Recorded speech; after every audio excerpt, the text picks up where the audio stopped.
Cahoe Backwoods is next. I normally throw a or a roll Ballista Pro here, so let's just see where this Sapphire winds up. Oh yeah, it's completely got the distance to get here and put yourself within putt range. That's fantastic to know, and it's in a lot of ways cleaner than the roll Ballista Pro that I throw to have come to a stop. This hole, I'm not going to even try for the insane eagle look. I'm just going to go for a birdie. That puts me 298 short. The warship on full send should put me just to the top of the hill. Maybe a little bit less than I'd like. Death putt extraordinaire here. Alright. So there's another bird. Doing okay so far. This is another one that I tend to throw a roll Ballista Pro just to have it come to a stop. Let's aim this down a little bit. Put a little bit of Anheuser and see what I get. Also, got all the distance I need and relatively clean. I think you're fighting a few trees, so it might take a few attempts to get the perfect run where everything aligns on that hole, along with one or two coming up. This one might be eagleable with these discs. I'm gonna forehand this disc over here. Ooh. Maybe I want to put Heiser on that, or Anheuser. The opposite of what I did next time. Get it a little bit further. Let's see where I wind up. And skip off the hill. Yeah. You can get an eagle look. It's a little bit long with where I landed there and the reaction off the disc. But, not quite enough power.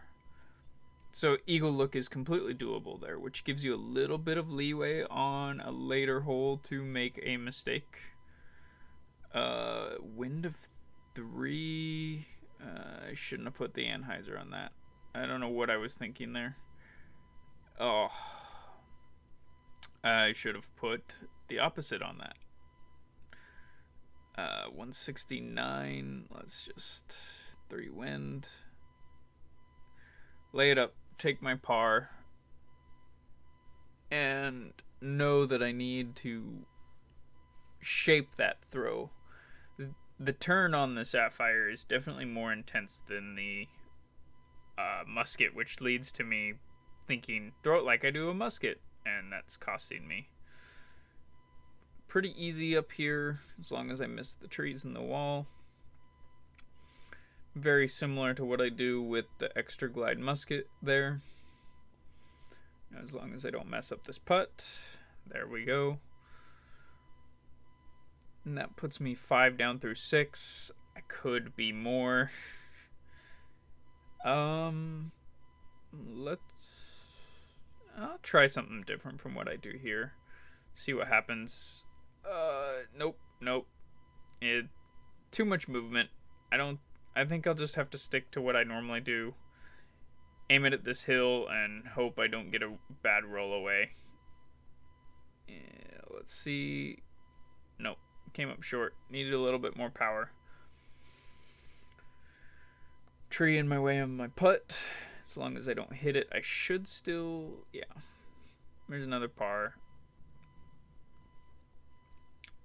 This hole is probably the biggest concern I have on this course, because I think full power here, I've got a threat to go into the water. And tree prevented me from ever seeing. If you full power and go in the water, it ruins the run. But I think if you can come up short and then get a really good throw up here right into range, the bird isn't an issue. Yeah, based on that, I came up way short of the water and got a pretty clean bird look here. And then I I airballed it. So that was awful. Sometimes, I swear. And there we go. Par is... could be better. Those kind of things annoy me when I do them, but it is what it is.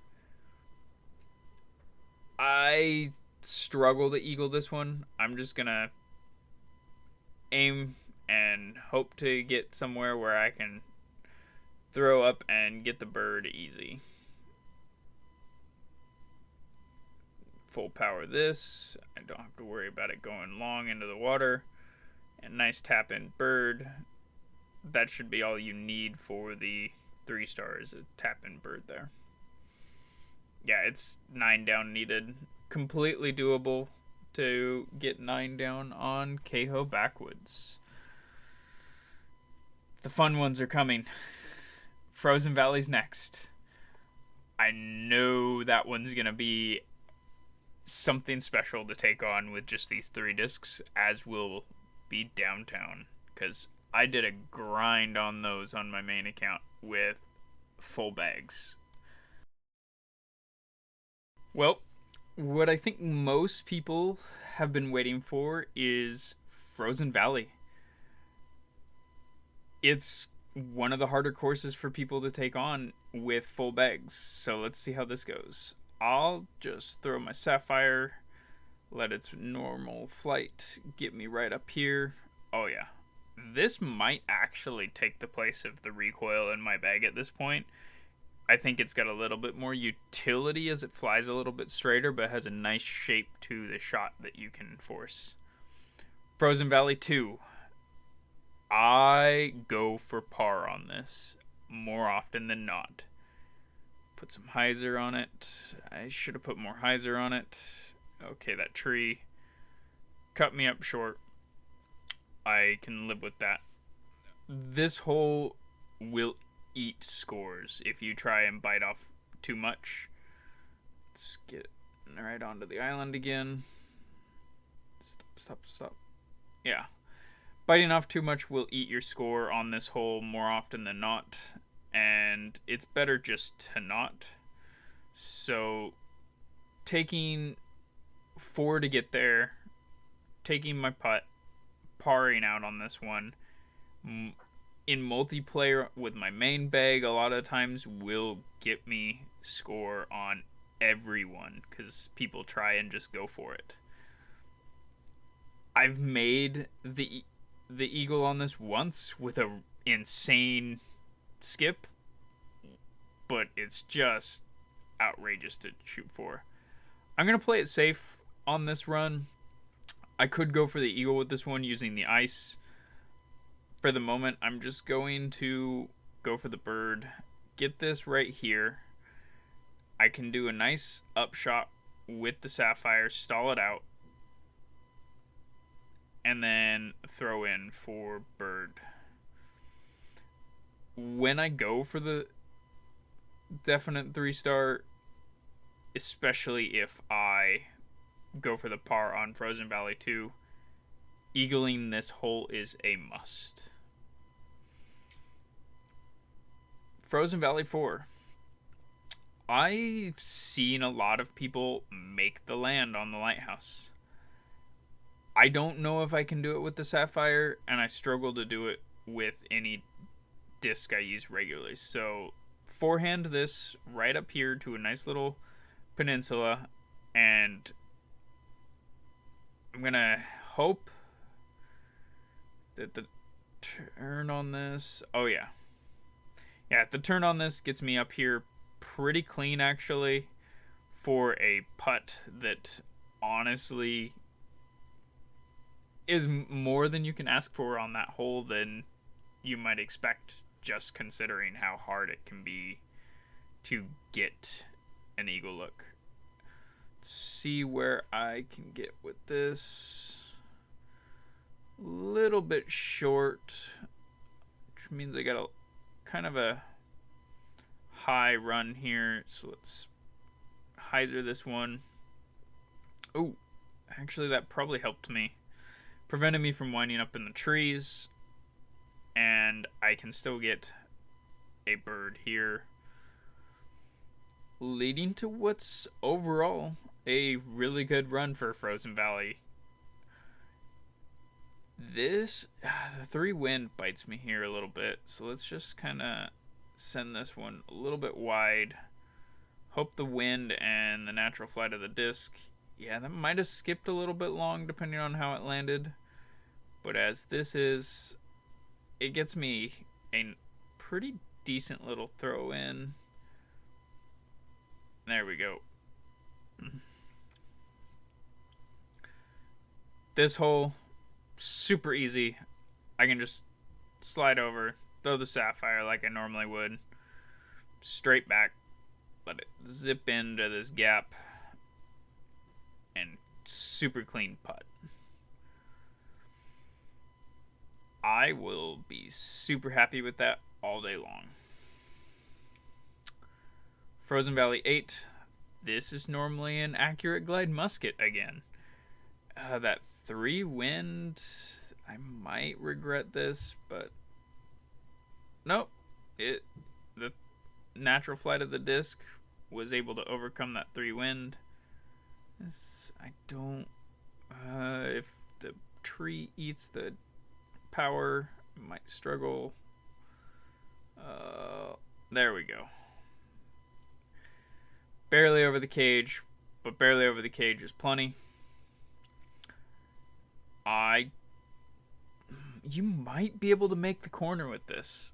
Let's see how it flies with the tiny bit of anhyzer to give it that little bit of extra S curve.